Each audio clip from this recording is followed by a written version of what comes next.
ধর্ষণের বিচার দাবিতে উত্তাল ঢাকা বিশ্ববিদ্যালয়, সরকারকে 24 ঘন্টার আলটিমেটাম। দেশের বিভিন্ন বিশ্ববিদ্যালয়ে শিক্ষার্থীদের বিক্ষোভ। প্রত্যেকদিন রীতিমতো একটার পর একটা ঘটনা নেওয়া যাচ্ছে না। হেনস্থাকারীরা ফুলের মালা নিয়ে ঘুরছে। এটা একমাত্র একটা বিচার হওয়া উচিত, সেটা হচ্ছে ধর্ষকের ফাঁসি। ট্রিপল লাইনে ফোন দিয়েছি, 3বার আমার পুলিশ চেঞ্জ করে দিয়েছে, একটা অফিসারও দেয় না। জরুরি সেবায় ফোনে পুলিশ এলেও অপরাধীর দাপটে নিষ্ক্রিয়তার অভিযোগ অনেক ভুক্তভোগীর। পুলিশের মনোবল বৃদ্ধির তাগিদ। সুনামগঞ্জের হাওড়াঞ্চলে দিনে দুপুরে জলমহলে মাছ লুটের অভিযোগ, প্রশাসনকে জানিয়েও মেলেনি প্রতিকার।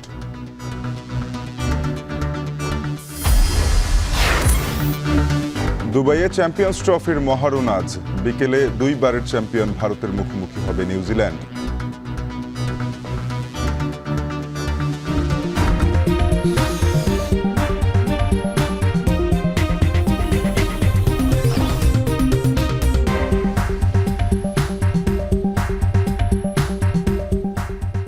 স্বাগত। এখন সকালে পুরো আয়োজনে আপনাদের সাথে থাকবো আমি তানজিম শাফিন। 24 ঘন্টার মধ্যে বিশেষ ট্রাইব্যুনাল গঠনের মাধ্যমে ধর্ষকদের বিচারের ব্যবস্থা নিশ্চিতে সরকারকে আলটিমেটাম দিয়েছেন ঢাকা বিশ্ববিদ্যালয়ের শিক্ষার্থীরা।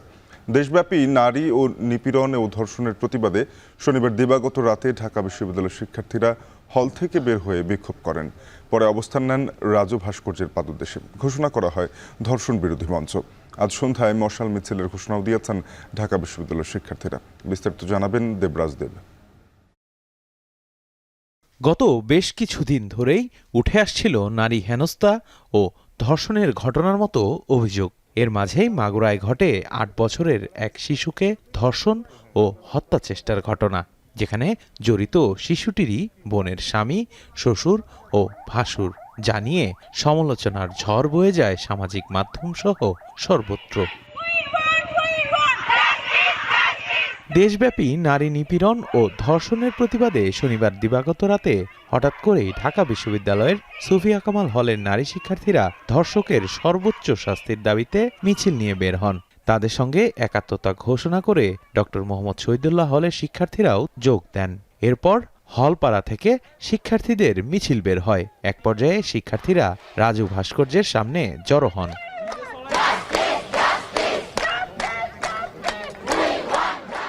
ফাঁসি ফাঁসি ফাঁসি চাই, ধর্ষকের ফাঁসি চাই, আমার সোনার বাংলায় ধর্ষকের ঠাঁই নাই, এমন স্লোগানে ঢাকা বিশ্ববিদ্যালয় ক্যাম্পাস উত্তাল হয়ে ওঠে। শিক্ষার্থীরা জানান, দেশের বিভিন্ন জায়গায় সাম্প্রতিক সময়ে যেসব ধর্ষণের ঘটনা ঘটেছে তার সুষ্ঠু তদন্ত এবং দ্রুততম সময়ের মধ্যে দোষীদের সর্বোচ্চ শাস্তি দেখতে চান তারা। এই সোনার বাংলায় ধর্ষকের কোনো স্থান হবে না। প্রত্যেকদিন রীতিমতো একটার পর একটা ঘটনা নেওয়া যাচ্ছে না। ধর্ষকদের ফাঁসির দাবিতেই আমরা মূলত এখানে এসেছি। যারা এই ঘটনার শিকার হন এবং যেটা আমাদের লাইমলাইটে আসে না, কিন্তু তাদেরও বিচার হওয়া উচিত। ধর্ষকের এখন আমরা দেখতেছি কোনো শাস্তি হচ্ছে না। ধর্ষক হেনস্থাকারীরা ফুলের মালা নিয়ে ঘুরছে। স্বৈরাচার সরকারকে বাদ দিয়ে যে জনগণের আশা আকাঙ্ক্ষা কল্যাণগুলো পূরণ হবে, কিন্তু এটাই যখন হচ্ছে না তাহলে তারা থেকে কি লাভ? ধর্ষণের বিচার অন্য কিছু হবে না, এটা একমাত্র একটা বিচার হওয়া উচিত, সেটা হচ্ছে ধর্ষকের ফাঁসি। এ সময় প্রতিবাদ সভায় দেখা যায় বৈষম্য বিরোধী আন্দোলনের নেতাকর্মীদের। নারী শিক্ষার্থীদের নেতৃত্ব দেন একই সংগঠনের মুখপাত্র উমামা ফাতেমা। বলেন, 24 ঘন্টার মধ্যে বিশেষ ট্রাইব্যুনাল গঠনের মাধ্যমে ধর্ষকদের বিচারের কাঠগড়ায় দাঁড় করাতে হবে। রোববার সন্ধ্যায় মশাল মিছিলের ঘোষণাও দেন তিনি। রাজু ভাস্কর্য থেকে ঢাকা বিশ্ববিদ্যালয়ের শিক্ষার্থীদের পক্ষ থেকে আমরা ধর্ষণ বিরোধী মঞ্চ ঘোষণা করলাম। সন্ধ্যা 7:30টায় আসিয়ার ধর্ষকদের ফাঁসির দাবিতে এবং বিশেষ ট্রাইব্যুনাল গঠন করে প্রত্যেকটা ধর্ষণের বিচারের দাবিতে আমরা পুনরায় মশাল মিছিল করব। অন্যদিকে দেশের বিভিন্ন বিশ্ববিদ্যালয়েও ধর্ষকের সর্বোচ্চ শাস্তি নিশ্চিতে বিক্ষোভ মিছিল হয়েছে ক্যাম্পাসগুলোতে। দেবরাজ দেব, এখন ঢাকা। এদিকে মাগুরা সহ দেশের বিভিন্ন এলাকায় ধর্ষণ ও নারী নির্যাতনের ঘটনার প্রতিবাদ ও ধর্ষকের বিচার নিশ্চিতে বিক্ষোভ করেছেন জাহাঙ্গীরনগর, রাজশাহী, সিলেটের শাহজালাল বিজ্ঞান ও প্রযুক্তি, ময়মনসিংহের ত্রিশালে কাজী নজরুল ইসলাম ও বাংলাদেশ কৃষি বিশ্ববিদ্যালয়ের শিক্ষার্থীরা। এ সময় ধর্ষকদের সর্বোচ্চ শাস্তির দাবি জানান তারা। বিস্তারিত দেখুন প্রতিবেদনে।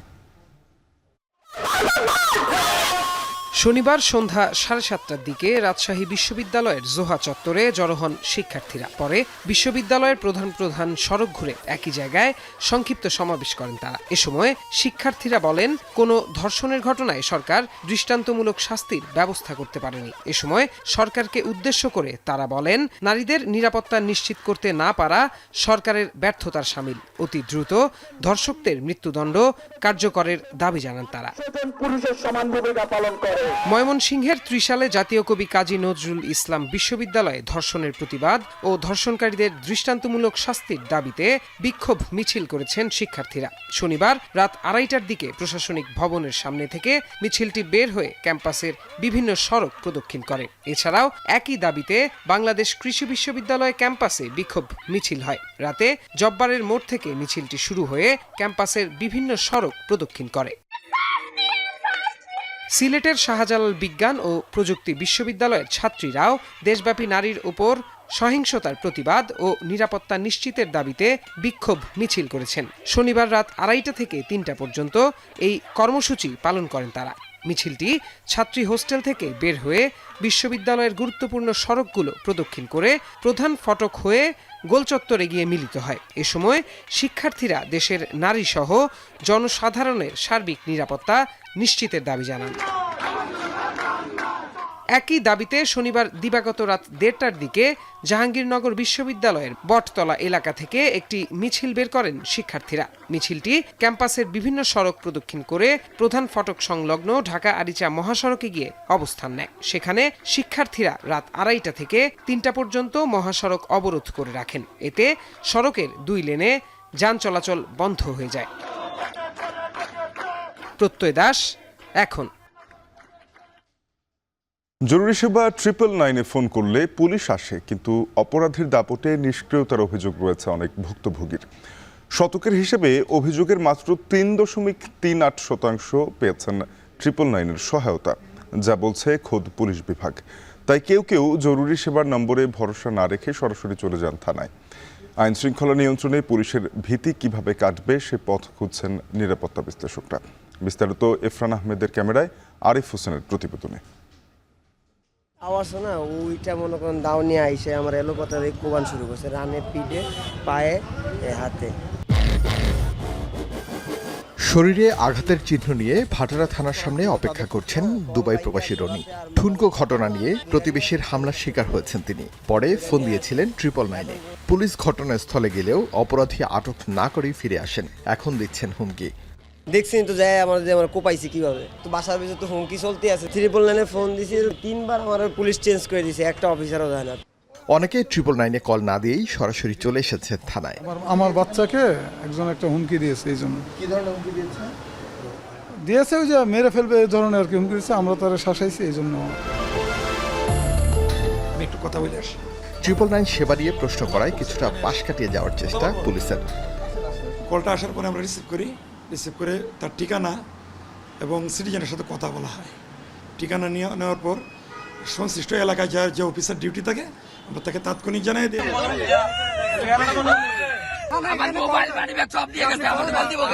ভীতির কারণ কি?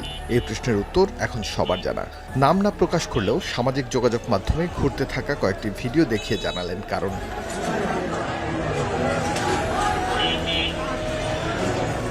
অনেকটা খোলামেলাভাবেই স্বরাষ্ট্র উপদেষ্টা পুলিশের উপর হামলার কথা জানালেন। দায় চাপালেন উচ্ছৃঙ্খল জনতার ঘাড়ে। বললেন, আইন শৃঙ্খলা বাহিনী ছাড়া কারো অভিযান চালানোর সুযোগ নেই। পুলিশের উপরেও আক্রমণ হচ্ছে। এইগুলি ক্ষেত্রে আপনারা জনগণকে একটু সচেতন করতে হবে। জনগণ এত উচ্ছৃঙ্খল হয়ে গেলে কিন্তু অনেক সময় সমস্যা হয়। মানে বাহিনী দিয়ে তো সবসময় কন্ট্রোল করা যায় না। জাতীয় এমার্জেন্সি সার্ভিসের অফিস ঘুরে জানা গেল এখন পর্যন্ত প্রায় 6 কোটির বেশি কল এসেছে 999-এ, যার মধ্যে 20,59,000 মানুষ সেবা পেয়েছে। জরুরি সেবা প্রার্থী কলের মধ্যে 83% পুলিশের সহায়তা চেয়েছে। এছাড়া 8% ফায়ার সার্ভিস ও 9% অ্যাম্বুলেন্স সহায়তা চেয়ে কল করেছে। অবান্তর কলের সংখ্যাও কম নয়। সামান্য ঘটনা, একটু মারামারি দেখলো, দুজন কথা কাটাকাটি হচ্ছে, এটাকে অনেক বড় মনে করছে, করেই 999-এ ফোন দিচ্ছে। এখন তো বর্তমান সময়ে মারামারিগুলো বেশি হচ্ছে, ছিনতাই বেশি হচ্ছে, ডাকাতি বেশি হচ্ছে, এই কলগুলো মূলত এখন বেশি। পুলিশের মনোবল বৃদ্ধি হলেই সেবা নিশ্চিত হবে সাধারণ মানুষের, বলছে বিশ্লেষকরা। 999-এ ফোন করলে তারা অপরাধের বা পরিস্থিতি বিবেচনা করে আর যারা দায়িত্ব পালন করবেন তাদের সাথে যে কানেক্ট করে দেওয়া বা সংযোগ তৈরি করে দেওয়ার কাজটা তারা করে থাকেন। এখন তারা যদি দায়িত্বে অবহেলা করেন অথবা দেরি করে সেখানে উপস্থিত হন, আবার উপস্থিত হলেও যে অভিযুক্ত তার বিরুদ্ধে কোনো ব্যবস্থা গ্রহণ করছে না, যিনি ভিকটিম বা ক্ষতিগ্রস্ত হয়েছে তাকে সেবা দেওয়ার ক্ষেত্রে যেখানে পাঠানো দরকার বা যে ব্যবস্থাগুলো গ্রহণ করা দরকার সেগুলো যখন থাকে না, তখন এটি নানাভাবে প্রশ্নবিদ্ধ হয়ে পড়ে। আইনের শাসন নিশ্চিত না হলে দেশের শৃঙ্খলা ফেরানো কঠিন হবে বলে মনে করেন সাধারণ মানুষ। আরিফ হোসেন, এখন ঢাকা। প্রায় 40,000 মানুষের জন্য বানানো একমাত্র স্বাস্থ্য কমপ্লেক্স পুলিশের দখলে। নেই সরকারি স্কুল কলেজ, এমনকি সীমানা জটিলতায় গেল 22 বছরেও হয়নি ভোট। বলছিলাম চট্টগ্রামের উরিরচর নামে এক ভাগ্য বিড়ম্বিত দ্বীপের কথা। দেশের দক্ষিণ পূর্বের এই দুর্গম জনপদ ঘুরে এসে সেখানকার পরিস্থিতি জানাবেন ফয়সাল করিম। ক্যামেরায় ছিলেন সঞ্জয় মল্লিক। দুর্গম দ্বীপ উরিরচরের এই 3তলা পুরনো জীর্ণ ভবনটি একটি স্বাস্থ্যকেন্দ্র হলেও এখানে আসে না কোনো রোগী, নেই কোনো চিকিৎসক কিংবা শয্যা। শুনলে হয়তো অবাক হবেন, স্থানীয় 40,000 মানুষের স্বাস্থ্যসেবার জন্য বানানো হলেও গত 25 বছর ধরে এটি ব্যবহৃত হচ্ছে স্থানীয় পুলিশ ফাঁড়ি হিসেবে। তবে এখানে এসে করা যায় না কোনো জিডি। নিরাপত্তা চাইতে কালেভদ্রে কেউ কেউ আসেন। এখানে নামকাওয়াস্তে চলা এই ফাঁড়িতে পুলিশ সদস্য রয়েছেন মাত্র 12 জন। দেশের অনুন্নত এই অঞ্চলে স্বাস্থ্যসেবার ভবনে এই পুলিশ ফাঁড়ির কার্যক্রম কেমন চলছে তা ভেতরে গিয়ে দেখার চেষ্টা করব। 2 দশক আগে নির্মিত 3 তলার ভবনটি যে পরিবার কল্যাণের একটি স্বাস্থ্যকেন্দ্র তার একমাত্র সাক্ষী দোতলার মলিন এই ফেস্টুন। এখানে বেশ কয়েকটি কক্ষ ব্যবহার হচ্ছে ফাঁড়ির হাজতখানা হিসেবে, আর মাঝের পলেস্তরা খসা এই কক্ষে নামমাত্র চলে পুলিশ ফাঁড়ির কার্যক্রম। ফাঁড়ির এমন দশা নিয়ে কোনো পুলিশ সদস্য কথা বলতে না চাইলেও স্থানীয়দের অভিযোগ এই ফাঁড়ি তাদের কোনো কাজে আসে না, থামে না দস্যুতা, সন্ত্রাস ও জবরদখলের সংস্কৃতি। মানুষের ধরেন একটা মামলা করতে হবে, একটা জিডি করতে হবে, তাকে সন্ধি বাসতে হয়, মানে এটা একদম বলে যে অকেজু একটা অবস্থা আর কি। মানে এমনি একটা ফাঁড়ি আছে, সেখানে না হাসপাতাল না পুলিশ ফাঁড়ি, চতুর্দিকে নদী হওয়াতে সন্ত্রাসীরা উপজেলা সহ হাতিয়ার বিভিন্ন দ্বীপ থেকে উরিরচরটাকে একটা অভয় আশ্রম মনে করে। দ্বীপে ন্যূনতম প্রাথমিক স্বাস্থ্যসেবা না থাকায় প্রসূতি ও শিশু মৃত্যু যেন নিত্য ঘটনা, যার সাক্ষী চরের উত্তর প্রান্তের বাসিন্দা কৃষক সাইফুল। 5 মাস আগে যার ভাগ্যে ঘটেছে নির্মম এক ঘটনা। নৌযানের অভাবে ঠিক সময়ে হাসপাতালে নিতে না পারায় অকালে হারাতে হয়েছে প্রসূতি স্ত্রীকে। তার সন্তান এখন বেড়ে উঠছে মায়ের স্নেহ আদর ছাড়াই। নোয়াখালী যেগুলো এই গাড়ে লই গেছি, গাড়ে নিছি আর বোট নাই, বোট ফোন দিতে 1 ঘন্টা নিয়ে ঘরে দিয়ে আসি। আবার মাছ দিয়ে লই গেছি, মাছ দিয়ে ঘরে দিয়ে মারা গেছে। রোগবালাই বা প্রাথমিক চিকিৎসায় এখানকার হাটবাজারের ফার্মেসি স্থানীয়দের একমাত্র ভরসা, আর জটিল রোগ বা দুর্ঘটনার চিকিৎসায় দুর্গম নদী ও জলপথ পাড়ি দিয়ে তাদের যেতে হয় নোয়াখালী বা সন্দ্বীপের হাসপাতালে। দ্বীপবাসীর জন্য এই ফার্মেসিগুলো হাসপাতাল, কারণ এই ইমার্জেন্সি এই মুহূর্তে দরকার, এই মুহূর্তে দিতে হয় আর কি। আমাদের বা আয়ত্তর বাইরে হলে আমরা ফাটাইতে হয়। মনে করো 1,000 টাকা যদি ওষুধ খরচ দাও, আমাদের 5,000 টাকা দাম, আমাদের কি গাড়ি ভাড়া, আসতে যাইতে যাতায়াত খরচ। ধান, সবজি, মাছ ও কাঁকড়ায় সমৃদ্ধ এই চরে পৌঁছে গেছে বিদ্যুৎ, আছে ইন্টারনেট সুবিধাও, অথচ সেভাবে পৌঁছয়নি শিক্ষার আলো। কোনো রকমে চলছে 4টি প্রাথমিক ও 1টি মাধ্যমিক বিদ্যালয়ের কার্যক্রম। 40 থেকে 50,000 মানুষের বসবাস, কিন্তু একটা মাত্র মাধ্যমিক স্কুল, তাও এমপিভুক্ত এখনো হয়নি। দাখিল লেভেলটা বা মাধ্যমিক লেভেলটা সেটা আমাদের ওই এমপিও না থাকার কারণে বিভিন্ন খরচ, কস্টিং সবগুলো মিলে আমরা অগ্রসর হতে পারতেছি না। প্রমত্তা, মেঘনা আর উত্তাল বঙ্গোপসাগরের বুক চিরে 1970 সালে সন্দ্বীপের উত্তর দক্ষিণে এই চরটি জেগে ওঠে। 80-র দশকে ভূমিহীন মানুষ এখানে এসে বসতি গড়েন। বর্তমানে এটি চট্টগ্রামের সন্দ্বীপের একটি ইউনিয়ন হলেও নোয়াখালীর সাথে আছে সীমানা জটিলতা। 2 দশক ধরে কোনো নির্বাচন না হওয়ায় জনপ্রতিনিধির অভাবে উন্নত হয়নি সড়ক ও যোগাযোগ ব্যবস্থা। আজ 20 বছর কোনো মেম্বার নাই, চেয়ারম্যান নাই, কোনো একটা মেরামত করার লোক নাই। নোয়াখালী একটা ওয়ার্ড দাবি করে, ওয়ার্ডের কারণে আমরা ভোটটা সেই মেনের কারণে হাইকোর্টে মামলা আছে, সেই মেনে করে ভোটটাও না। ভালো একটা শিক্ষার প্রতিষ্ঠান নাই, ডাক্তার নাই, রোড গার্ড নাই, এগুলি আমরা সরকারের কাছে দাবি জানাইতেছি। সীমানার সমস্যা যেটা সেটা যদি সলভ হয়ে যায় অতি দ্রুত সেখানে ইলেকশন দেওয়া যাবে এবং জনপ্রতিনিধি শুরু করে আপনারা সবাইকে সেখানে দেখতে পাবেন। অচিরেই এই উরিচর, তারপর যে ভাষাঞ্চর এবং যে স্বর্ণদ্বীপ যে অংশটা আর কি, সেটাকে আমরা আবার সন্দ্বীপের মধ্যে নিয়ে আসতে পারবো, সেই প্রচেষ্টায় আমরা রয়েছি। কৃষি নির্ভর এই চরে জলবায়ু উদ্বাস্তু এসব মানুষ নদী ভাঙনে বারবার নিঃস্ব হয়। এ অবস্থায় ভাঙন রোধে কার্যকর পদক্ষেপ নেওয়া সহ নানা নাগরিক সুবিধা নিশ্চিতের দাবি স্থানীয়দের। ফয়সাল করিম, এখন, সন্দ্বীপ, চট্টগ্রাম। সুনামগঞ্জের হাওড় এলাকায় জলমহলে মাছ লুটের মহোৎসব। দিনে দুপুরে গেল 10 দিনে 10 থেকে 12 কোটি টাকার মাছ লুটের অভিযোগ উঠেছে। ইজারাদাররা স্থানীয় প্রশাসনকে জানানোর পরও বন্ধ হয়নি লুটপাট। তবে পুলিশ বলছে যৌথ বাহিনীর সহায়তায় পরিস্থিতি নিয়ন্ত্রণের চেষ্টা চলছে। এরই মধ্যে আটক করা হয়েছে 8 জনকে। সুনামগঞ্জ থেকে লিপসন আহমেদের পাঠানো তথ্য ছবিতে দেখুন প্রতিবেদন। দেখলে মনে হয় হাওরে পলো বাওয়া বা মাছ ধরা উৎসব চলছে। দিনে দুপুরে আনন্দ উল্লাসে হাজার হাজার মানুষের মাছ ধরার এমন চিত্র সুনামগঞ্জের হাওড়া অঞ্চলে সরকারিভাবে ইজারা দেয়া জলমহলের মাছ লুটপাটের। জেলার দিরাই, সাল্লা ও জামালগঞ্জ উপজেলায় এরই মধ্যে 10টি বিলের মাছ লুটের অভিযোগ উঠেছে গ্রামবাসীর বিরুদ্ধে। বিলের পাহারাদার থাকার পরও পলো, জাল বা কুচা নিয়ে মাছ ধরতে নামেন অন্তত 8 থেকে 10 হাজার মানুষ। বিভিন্ন বিল বা জলমহল থেকে লুট হওয়া এসব মাছের দাম অন্তত 12 কোটি টাকা। গেল মঙ্গলবার রাতে দিরাই উপজেলার বেতইর বিলের ইজারাদার মাছ লুটের আগাম প্রস্তুতির খবর পান। লুটপাট ঠেকাতে স্থানীয় প্রশাসনকে জানালে বিলের পাড়ে অবস্থান নেয় আইনশৃঙ্খলা বাহিনী। তবে তাতেও কোনো লাভ হয়নি। প্রশাসনের সামনেই ধরে নিয়ে যাওয়া হয় কোটি টাকার মাছ। বড় বড় গন্ডা মারছি, গোয়াল মারছি, গজার মারছি। মানুষের কেউ পাইছে না করে কোনো কথা না, সবে পাইছে। কেউ পাইছে না, এমন আছে খালি, আর কেউ মারছে আর কি। প্রথমে ওই যে প্রশাসনের লোক আসছিল, তারপরে আর এগুলা এরা আর সম্মতি দেয় নাই, তখন পাবলিকে জিরোই নামছে। দুদিন পর শুক্রবার ভোরে দ্বিতীয় দফায় সতোয়া জলমহলের মাছ লুটের চেষ্টা হলে সেখানে পুলিশ, সেনাবাহিনীর সঙ্গে গ্রামবাসীর ধাওয়া পাল্টা ধাওয়ার ঘটনা ঘটে। এক পর্যায়ে এই জলমহল লুট করতে না পারায় মাছ ধরার নৌকা ও পাহারা দেওয়ার 2টি ঘরে আগুন ধরিয়ে দেয় গ্রামবাসী। ইজারাদাররা জানান কিছু দুষ্কৃতিকারীর ইন্ধনে প্রশাসনের সামনেই দিনে দুপুরে মাছ ধরে নিয়ে যাওয়ায় পুঁজি হারিয়ে এখন নিঃস্ব তারা। তাদের অভিযোগ, প্রশাসন কঠোর অবস্থানে থাকলে এমন পরিস্থিতির সৃষ্টি হতো না। জোরপূর্বকভাবে আমাদের ফাইল দেওয়া বিল, কাটাবাস দেওয়া, ফারাদার আছে 6-8 জন ফারাদার আছে আমাদের ফিশারিটার। এই অবস্থায় তারা জোরপূর্বক, আমরা এই আস্থা প্রশাসন নেওয়ার বাদেও প্রশাসনের সামনে এরা লামছে। এই ভিডিওটাও আমাদের টানে আছে, তারা বহুত চেষ্টা করছেন, পারছেন না। সামারচর, কার্তিকপুর, মারতির সাইডে এরা আপনার এই সাইডের বিলগুলা খাইয়া, এই যে বিলটা আমার বেত্তর বিলটা মারফেটও ধরা যায়। এখানে অত্র এলাকার বরারগাঁও, সুজানগর, আন্নারপুর মানুষের মারফেটও ওই বিল এরা আক্রমণ করে নিয়েছে।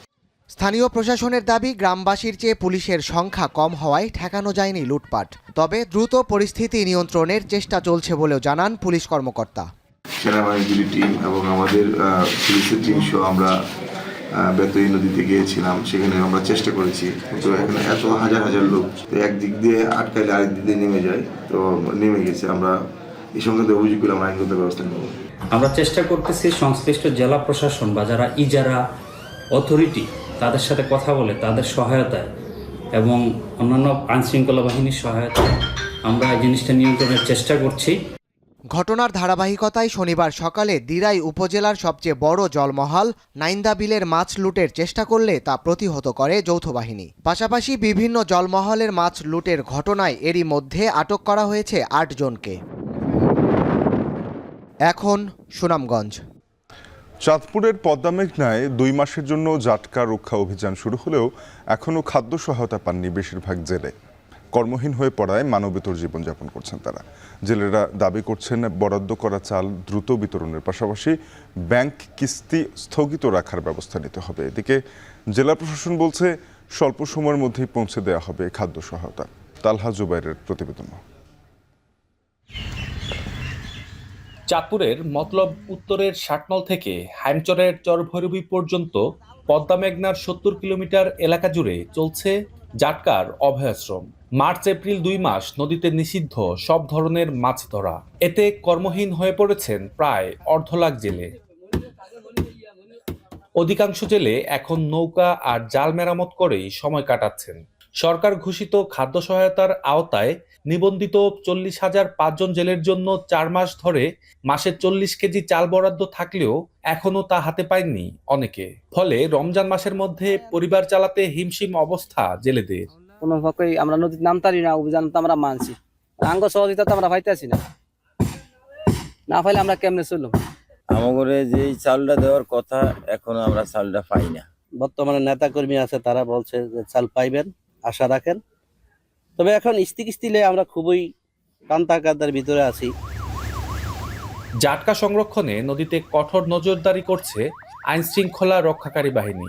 ইতিমধ্যে কিছু এলাকায় শুরু হয়েছে চাল বিতরণ।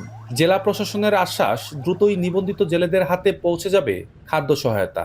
বেশ কয়েকটি ইউনিয়নে আমাদের জেলেরা এখনো চালটা পায়নি, কিন্তু অধিকাংশ জেলেরাই আমাদের চালটা পেয়ে গেছে। আমি উপজেলা নির্বাহী অফিসারদের সাথে কথা বলেছি এবং আমাদের মৎস্য বিভাগের সাথে কথা বলেছি। তারা আসলে শিডিউল জটের কারণেই আসলে দিতে একটু বিলম্ব হচ্ছে।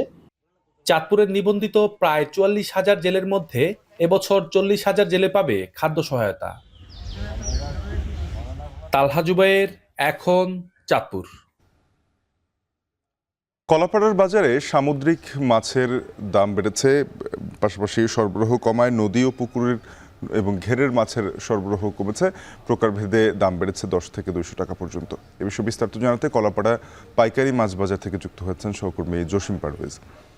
জসিম, জানাবেন যে মাছের সরবরাহ কমা নিয়ে বিক্রেতারা কি জানাচ্ছেন, কোন মাছের দাম কেমন, ক্রেতারা কি বলছেন?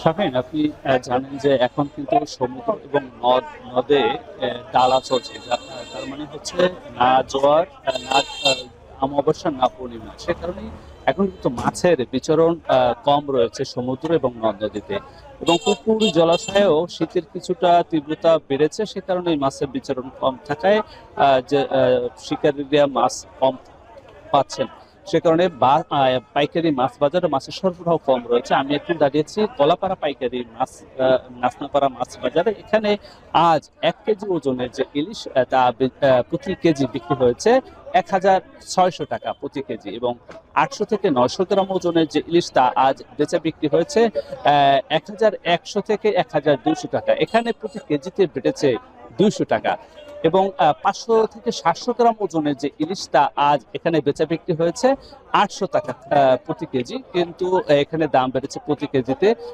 ১০০ থেকে ২০০ টাকা প্রতি কেজিতে দাম বেড়েছে।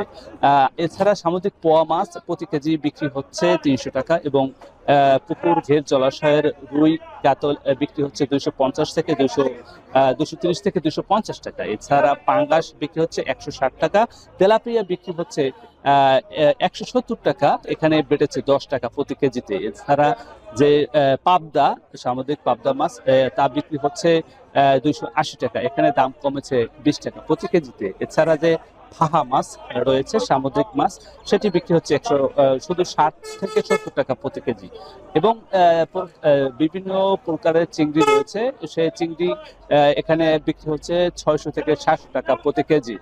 একথা বলা যায় যে ক্রেতারা বলছেন যে মাছের সরবরাহ কম টাকায় দাম বেড়েছে, এতে তারা একটু অস্বস্তি প্রকাশ করছেন। তবে জেলেরা বলেছেন যে আর কিছুদিন পরে যখন পূর্ণিমার জোবা হবে, তখন মাছের বিচরণ বাড়লে মাছের সরবরাহ বাড়বে, দামও কমবে। এই ছিল আমার কাছে সবশেষ। সহকর্মী জসিম পারভেজ কলাপাড়া থেকে যুক্ত হয়ে জানাচ্ছিলেন মাছের সরবরাহ ও দরদাম নিয়ে। দেশে ৩৭ থেকে ৩৮টি সিমেন্ট কোম্পানির বিনিয়োগে গড়ে উঠেছে ৩০ থেকে ৩২ হাজার কোটি টাকার বাজার। অভ্যন্তরীণ চাহিদা মিটিয়ে অন্তত ৬ থেকে ৭টি দেশে সিমেন্ট রপ্তানি করা হচ্ছে। ব্যবসায়ীরা বলছেন প্রয়োজনের বেশি উৎপাদন সক্ষমতা রয়েছে। নিরবচ্ছিন্ন গ্যাস, বিদ্যুৎ, ব্যাংক ঋণ সুবিধা পেলে আরও এগিয়ে যাবে এই খাত। বিস্তারিত জাবেদ আবদুল্লাহর প্রতিবেদনে। সড়ক, মহাসড়ক, ব্রিজ, কালভার্ট কিংবা নান্দনিক কোনো স্থাপনা, সব অবকাঠামোর নির্মাণেই অপরিহার্য সিমেন্ট। 1941 সালে এই অঞ্চলে প্রথম সিমেন্ট কারখানা স্থাপন করা হয়। সিলেটের ছাতক উপজেলার সুরমা নদীর তীরে আসাম বেঙ্গল সিমেন্ট কোম্পানি সে বছরই উৎপাদনে আসে। সিমেন্ট উৎপাদনের প্রধান কাঁচামাল খনিজ পদার্থ ক্লিংকার, যা আমদানি করে নৌপথে ইয়ার্ডে আনা হয়। ব্ল্যাক স্টোন কনভেয়ার বেল্ট দিয়ে ক্র্যাশিং মেশিনে পাঠানোর পর তা চূর্ণ করে 1450 ডিগ্রি সেলসিয়াসে হাই ভোল্টেজ ওভেনে কুক করা হয়। উত্তপ্ত করার কাজ শেষ হলে সেই উপাদানকে 70 থেকে 80 ডিগ্রি সেলসিয়াসে কুলারে রাখা হয়। এরপর মিহিদানা গ্রাইন্ডিং মেশিনে পরিশোধনের পালা। পরে পরিশোধিত ক্লিংকার স্বয়ংক্রিয়ভাবে ফিডার মেশিনে আনা হয়। এর সাথে চলে বিশাল মাল্টি কম্পার্টমেন্ট সাইলোতে অন্য উপাদান জিপসাম, ফ্লাই অ্যাশ, স্ল্যাগ ও চুনাপাথর মেশানোর কাজ। পরের ধাপে জার্মান ভার্টিক্যাল রোলার মিল বা ভিআরএমে ড্রাইভের পালা।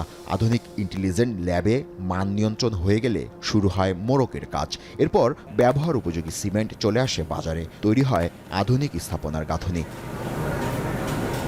গ্লোবাল সিমেন্ট রিপোর্টের সবশেষ তথ্য বলছে, আন্তর্জাতিক সিমেন্ট শিল্পের বাজারে বাংলাদেশ 40তম অবস্থানে রয়েছে। বিক্রেতারা বলছেন, ভবনকে দৃঢ়, মজবুত ও টেকসই করতে এর বিকল্প তৈরি হয়নি। সবগুলো ব্র্যান্ডই ব্র্যান্ডেড সিমেন্ট তৈরি করে, তো তাদের প্রত্যেকটার কোয়ালিটি মেনটেন করে। সাহা 485, প্রিমিয়ার 480। রুফটার করতেও সিমেন্ট দরকার, বিম করতেও সিমেন্ট দরকার। আসলে সিমেন্ট ছাড়া কনস্ট্রাকশন কাজ অসম্ভব। উদ্যোক্তারা বলছেন, নানা অনিশ্চয়তা ও বাধা থাকার পরও ক্রমবর্ধমান বাজার ধরে রাখতে সক্ষমতা বাড়ানো হয়েছে। অধিকাংশ কোম্পানিগুলোই বাংলাদেশের এখন মডার্ন টেকনোলজি, যে ভিআরএম টেকনোলজি ইউজ করছে, এতে সিমেন্টের ফাইনেসটা অনেক ভালো আসে। টেকনোলজি যেহেতু ওয়ার্ল্ড ক্লাস অধিকাংশ কোম্পানিরই, সুতরাং ভালো কোয়ালিটি সিমেন্ট প্রডিউস করা এটা অধিকাংশ মিলেরই এই সক্ষমতা রয়েছে। আর রপ্তানি উন্নয়ন ব্যুরোর ভাইস চেয়ারম্যান বলছেন, নতুন বাজার ধরতে কাজ করছে সরকার। 3 বছর যদি ফিগার দেখেন, সেখানেই কিছুটা বাড়তির দিকে। সেখানে আমাদের বিগত 3 বছরে ছিল 7 মিলিয়ন, তারপর থেকে 12.5 মিলিয়ন হয়েছে, এবং গত বছর আমরা দেখলাম 17 মিলিয়ন হয়েছে, যেটা আসলে আমাদের যে ইন্ডাস্ট্রির যে ব্যাপকতা সে তুলনায় খুব বেশি না। সিমেন্ট ব্যবহারে বিশ্বে বাংলাদেশের অবস্থান 20তম। বাংলাদেশে প্রতি বছর গড়ে 3 কোটি 80 লাখ টন সিমেন্ট ব্যবহার হয়। একজন নাগরিক গড়ে সিমেন্ট ব্যবহার করেন 220 থেকে 230 কেজি। রপ্তানি উন্নয়ন ব্যুরোর তথ্য বলছে, বাংলাদেশ থেকে বিশ্বের নানা প্রান্তে 1,50,000 টন সিমেন্ট রপ্তানি হয়ে থাকে, যা থেকে বৈদেশিক আয় হয় 200 কোটি টাকার কাছাকাছি। সামগ্রিক সমৃদ্ধি ও সফলতার এই গল্প নিয়ে 11 থেকে 12% হারে এগিয়ে যাচ্ছে দেশের এই সিমেন্ট শিল্পের বাজার। জাবেদ আব্দুল্লাহ, এখন নারায়ণগঞ্জ। রংপুরের বেগম রোকেয়া বিশ্ববিদ্যালয়ে আবু সাইদ নেই, কিন্তু রয়ে গেছে তার স্মৃতি। বিপ্লব পরবর্তী প্রথম বসন্তে আবু সাইদ শুধু তার সহপাঠীদের অন্তরেই নয়, আছে প্রতিটি ফুলে, পাখির কোলাহলে। শিক্ষার্থীরা বলছেন, এবারের বসন্ত যেন একটু ভিন্নভাবে এসেছে তাদের ক্যাম্পাসে। মহসিন আলীর ক্যামেরায় বিস্তারিত জানাবেন আমিরুল হক বাপ্পি। বাংলা বর্ষপঞ্জি অনুযায়ী চলছে বসন্তকাল। পুরো বসন্ত যেন নিজের সৌন্দর্য ঢেলে দিয়েছে রংপুর বেগম রোকেয়া বিশ্ববিদ্যালয়ে। বাতাসের সাথে গাছের সম্পর্কে বাধা হয়ে দাঁড়াচ্ছে শুকনো পাতা, আর পাতাগুলো ঝরে পড়ছে বিশ্ববিদ্যালয়ের সবুজ চত্বরে। 75 একরের ক্যাম্পাসকে সবুজ করেছে প্রায় 35,000 গাছ।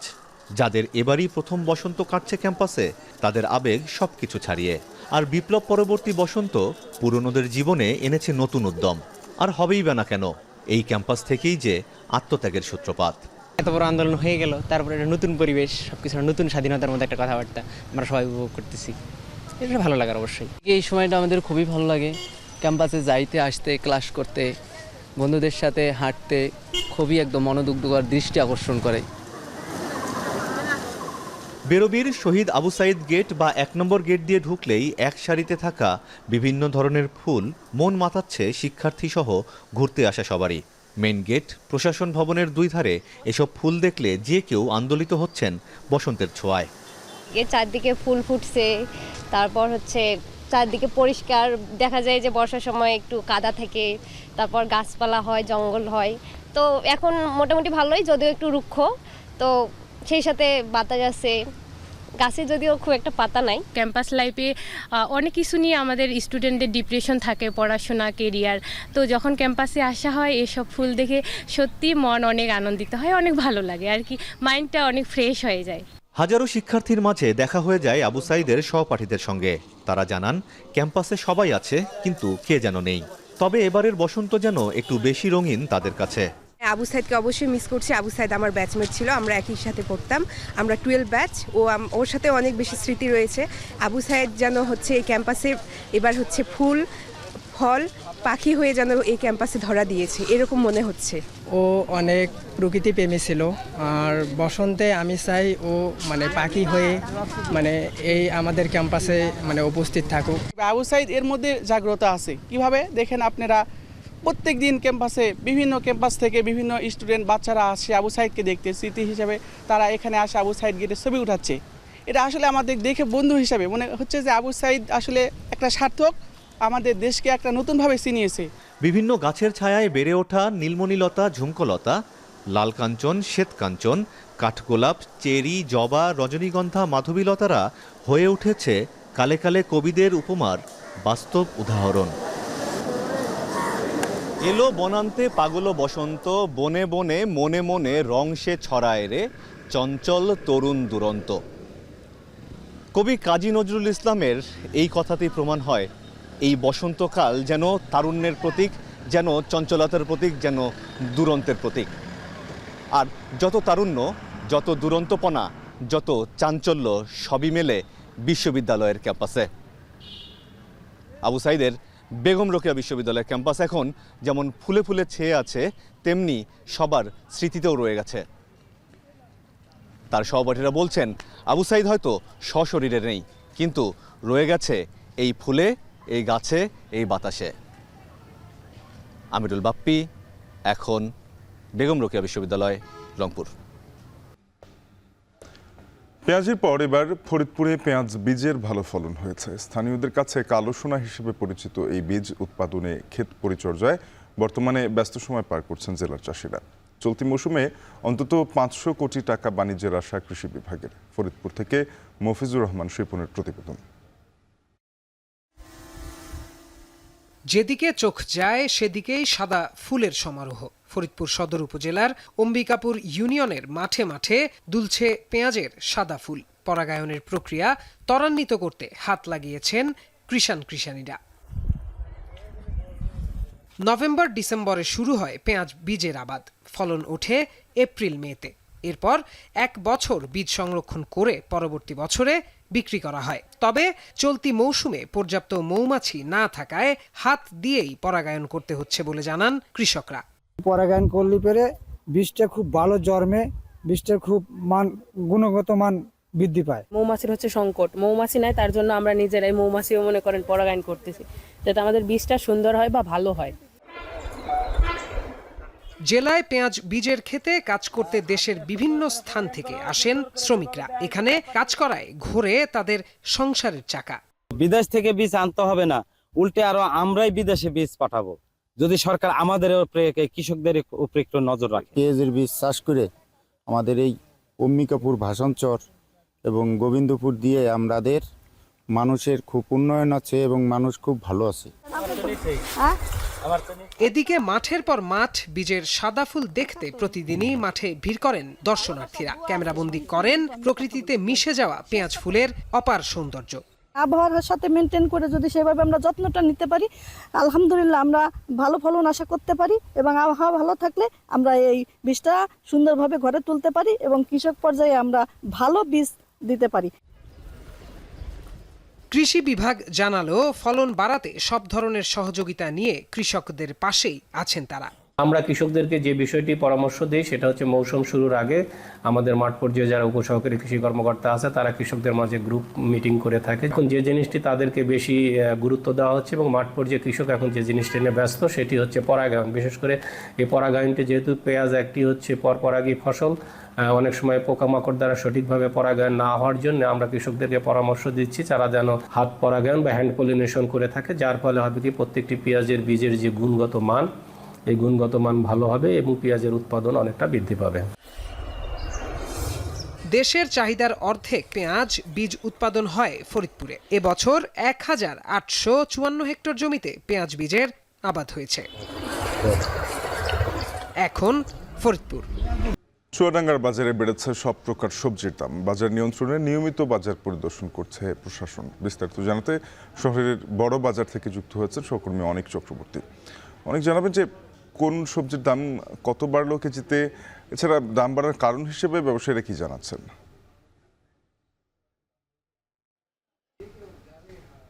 শাফিন, আসলে বাজারে যে সবজির যে দাম বৃদ্ধি, আজকে যে বাজার, সেই বাজারে প্রতিটি সবজির দাম কেজিতে প্রায় 2 টাকা 3 টাকা, কিছু ক্ষেত্রে দেখেছি আমরা 5 টাকা, এবং কিছু ক্ষেত্রে সবজির দাম দেখেছি আমরা কেজিতে 10 টাকাও আসলে বৃদ্ধি পেয়েছে সপ্তাহের ব্যবধানে।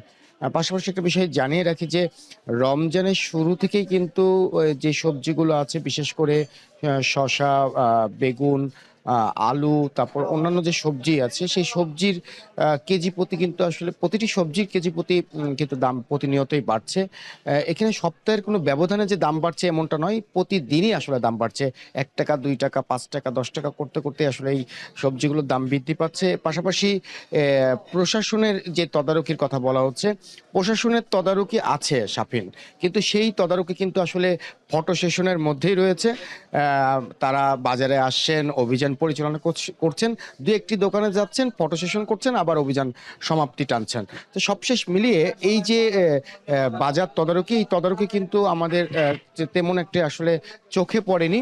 পাশাপাশি আজকের যে বাজার যদি বলি, যে বেগুনের যে কেজি, বেগুনের কেজি চলছে আজকে 42 টাকা। এই 42 টাকা কেজির যে বেগুন, সেটি কিন্তু ছিল গত সপ্তাহে মাত্র 35 থেকে 34 টাকা। সব সপ্তাহের ব্যবধানে কিন্তু প্রায় 7-8 টাকা বেড়েছে। পাশাপাশি অন্যান্য সবজিরও কিন্তু দাম বৃদ্ধি। একটা বিষয় জানিয়ে রাখি যে শাফিন, এখানে কিন্তু সবজির সরবরাহ আসলে কম নয়, সবজির সরবরাহ ভালো আছে। কারণ আপনি জানেন যে চুয়াডাঙ্গায় যে সবজি উৎপাদন হয়, সেই সবজি চুয়াডাঙ্গার চাহিদা মিটিয়ে কিন্তু বাইরের জেলাতে যায়। তো সবশেষ মিলিয়ে ক্রেতারা ভোগান্তিতে আছে। তারা দাবি করছে যে এই বাজারগুলোতে অভিযান যেন সঠিকভাবে হয়। তো শাফিন, সবজি দাম পরিস্থিতি নিয়ে আমার কাছে চুয়াডাঙ্গা থেকে এই ছিল সবশেষ। শাফিন, শেষ করব এখন সকাল, যাবার আগে শিরোনামগুলো জানাবো আরেকবার।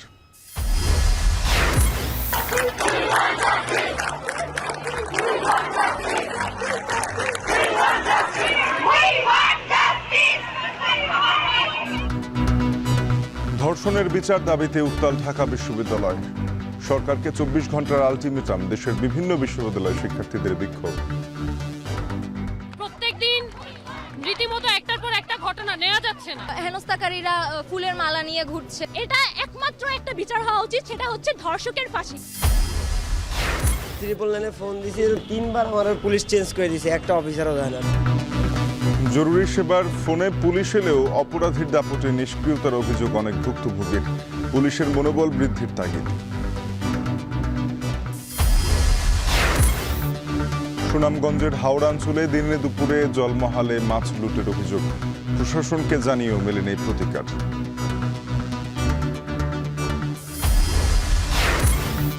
দুবাইয়ে চ্যাম্পিয়ন্স ট্রফির মহারণ আজ বিকেল 2বারের চ্যাম্পিয়ন ভারতের মুখোমুখি হবে নিউজিল্যান্ড।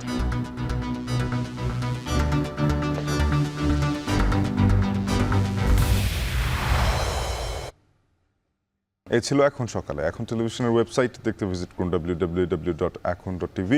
যুক্ত থাকুন ফেসবুকে facebook.com/tv.এখন এবং ইউটিউবে দেখতে ভিজিট করুন youtube.com/c/এখন tv।